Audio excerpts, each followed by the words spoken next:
Guys, welcome to HardReset.Info channel. Today I have Xiaomi 14T and I want to show you how to fix the problem when your game or application are not visible on your Google Play Store as in my situation. When you have the same problem, you search your game but you can't download it, go back to the main menu and tap on your photo on the right corner.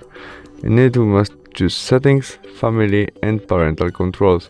As you can see now we have page 3, 2 visible game or applications, Mobile Legends game. We need more than page 3.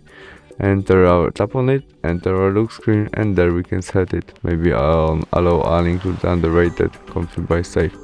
You can also turn off your parental control by switch off. And that's all. We can go back and try search Mobile Legends games again, which is visible, and we can install it. Thanks for watching, see you soon, bye.